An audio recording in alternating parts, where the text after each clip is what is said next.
वृंदावन के बारे में भगवान शिव ने क्या कहा है, आइए जानते हैं। ऋषियों ने कहा, सूत जी महाराज, हमने आपके मुख से रामोत्सव मेघ की कथा अच्छी तरह सुन ली। अब परमात्मा श्री कृष्ण के महात्म्य का वर्णन कीजिए। सूत जी बोले, महर्षियों, जिनका हृदय भगवान शंकर के प्रेम में डूबा रहता है, वे पार्वती देवी एक दिन अपने पति को प्रेम पूर्वक नमस्कार करके इस प्रकार बोली, प्रभु, वृंदावन का महात्म्य अथवा अद्भुत रहस्य क्या है, उसे मैं सुनना चाहती हूँ। महादेव जी ने कहा, देवी, मैं यह बता चुका हूँ कि वृंदावन ही भगवान का सबसे प्रीतम धाम है। वह उत्तम से उत्तम और दुर्लभ से भी दुर्लभ है। तीनों लोकों में अत्यंत गुप्त स्थान है। बड़े बड़े देवेश्वर भी उसकी पूजा करते हैं। ब्रह्मा आदि भी उसमें रहने की इच्छा करते हैं। वहाँ देवता और सिद्धों का निवास है। योगिंद्र और मुनिंद्र आदि भी सदा उसके ध्यान में तत्पर रहते हैं। श्री वृंदावन बहुत ही सुंदर और पूर्णानंदमय रस का आश्रय है। वहाँ की भूमि चिंतामणि है और जल रस से भरा हुआ अमृत है। वहाँ के पेड़ कल्प वृक्ष है, जिनके नीचे झुंड कामधेनु गए निवास करती हैं। वहाँ की प्रत्येक स्त्री लक्ष्मी और हर एक पुरुष विष्णु है, क्योंकि वे लक्ष्मी और विष्णु के दशांश से प्रकट हुए हैं। उन वृंदावन में सदा श्याम तेज विराजमान रहता है, जिसकी नित्य निरंतर किशोर अवस्था 15 वर्ष की उम्र बनी रहती है। वह आनंद का मूर्तिमान विग्रह है। उसमें संगीत, नृत्य और वार्तालाप आदि की अद्भुत योग्यता है। उसके मुख पर सदा मंद मुस्कान की छटा छाई रहती है। जिनका अंतःकरण शुद्ध है, जो प्रेम से परिपूर्ण है, ऐसे वैष्णव जन ही उस वन का आश्रय लेते हैं। वह वन पूर्ण ब्रह्मानंद में निमग्न है। वहाँ ब्रह्म के ही स्वरूप की स्फुरना होती है। वास्तव में वह वन ब्रह्मानंदमय ही है। वहाँ प्रतिदिन पूर्ण चंद्रमा का उदय होता है। सूर्यदेव अपनी मंद रश्मियों के द्वारा उस वन की सेवा करते हैं। वहाँ दुख का नाम भी नहीं है। उसमें जाते ही सारे दुखों का नाश हो जाता है। वह जरा और मृत्यु से रहित स्थान है। वहाँ क्रोध और मत्सरता का प्रवेश नहीं है। भेद और अहंकार की भी वहाँ पहुँच नहीं होती। वह पूर्ण आनंदमय अमृत रस से भरा हुआ अखंड प्रेम सुख का समुद्र है। तीनों गुणों से परे है और महान प्रेम धाम है। वहाँ प्रेम की पूर्ण रूप से अभिव्यक्ति हुई है। जिस वृंदावन के वृक्ष आदि ने भी पुलकित होकर प्रेम जनित आनंद के आंसू बरसाए हैं, वहाँ के चेतन वैष्णवों की स्थिति के संबंध में क्या कहा जा सकता है।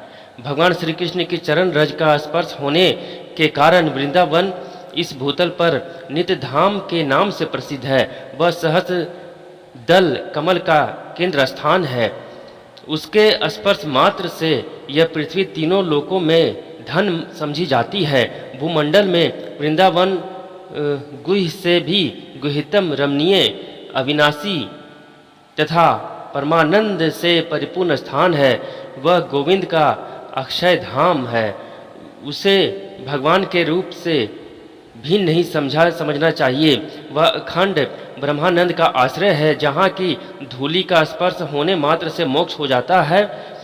उस वृंदावन के महात्म्य का किस प्रकार वर्णन किया जा सकता है। इसलिए देवी, तुम संपूर्ण चित्त से अपने हृदय के भीतर उस वृंदावन का चिंतन करो तथा उसकी विहार स्थलियों में किशोर विग्रह श्री कृष्ण चंद्र का ध्यान करती रहो। पहले बता आए हैं कि वृंदावन सहस्रदल कमल का केंद्र स्थान है। कलिंद कन्या यमुना उस कमल कर्णिका की प्रदक्षिणा किया करती हैं। उनका जल अनायास ही मुक्ति प्रदान करने वाला और गहरा है। वह अपनी सुगंध से मनुष्यों का मन मोह लेता है। उस जल में आनंददायिनी सुधा से मिश्रित घनीभूत मकरंद रस की प्रतिष्ठा है। पद्म और उत्पल आदि नाना प्रकार के पुष्पों से यमुना का स्वच्छ सलील अनेक रंग का दिखाई देता है। अपनी चंचल तरंगों के कारण वह जल अत्यंत मनोहर एवं रमणीय प्रतीत होता है। पार्वती जी ने पूछा, दयानिधे भगवान श्री कृष्ण का आश्चर्य में सौंदर्य और श्री विग्रह कैसा है? मैं उसे सुनना चाहती हूँ, कृपया बतलाइए। महादेव जी ने कहा, देवी, परम सुंदर वृंदावन के मध्य भाग में एक मनोहर भवन के भीतर अत्यंत उज्जवल योग पीठ है। उसके ऊपर माणिक्य का बना हुआ सुंदर सिंहासन है। सिंहासन के ऊपर अष्टदल कमल है, जिसकी कर्णिका अर्थात मध्य भाग में सुखदायी आसन लगा हुआ है। वही भगवान श्री कृष्ण का उत्तम स्थान है। उसकी महिमा का क्या वर्णन किया जाए। वही भगवान गोविंद विराजमान होते हैं। वैष्णव वृंद उनकी सेवा में लगा रहता है।